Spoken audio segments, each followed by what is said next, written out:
कर्जत तालुक्यातील वदप ग्रामपंचायत हद्दीतील कुशिवली येथे असलेल्या युनिव्हर्सल बिझनेस स्कूल विरोधात सुरू असलेले कर्मचाऱ्यांचे आमरण उपोषण अखेर मागे घेण्यात आले आहे। कॉलेज प्रशासनानं कर्मचाऱ्यांच्या सर्व मागण्या मान्य करून त्याबाबत लिखित हमी दिल्यानं कर्मचारी व ग्रामस्थांनी आंदोलनाचा समारोप केला। गेल्या काही दिवसांपासून कर्मचारी अनियमित वेतन, कायम नोकरी, वैद्यकीय सुविधा, विमा सुरक्षा, महिलांसाठी प्रसूती रजा, प्रलंबित वेतनाची तात्काळ पूर्तता आणि जेवणासाठी आवश्यक सुट्टी अशा विविध मागण्यांसाठी उपोषणावर होते। ग्रामस्थांच्या सक्रिय सहभागामुळे या आंदोलनाला मोठा जनसमर्थन मिळालं।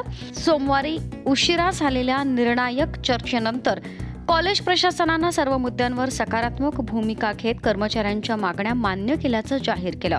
पुढील कोणताही विलंब न करता सर्व तक्रारींची अंमलबजावणी तातडीनं केली जाईल अशी अधिकृत लिखित हमीही प्रशासनानं दिली। या निर्णयामुळे समाधान व्यक्त करत कर्मचाऱ्यांनी उपोषण मागे घेतलं।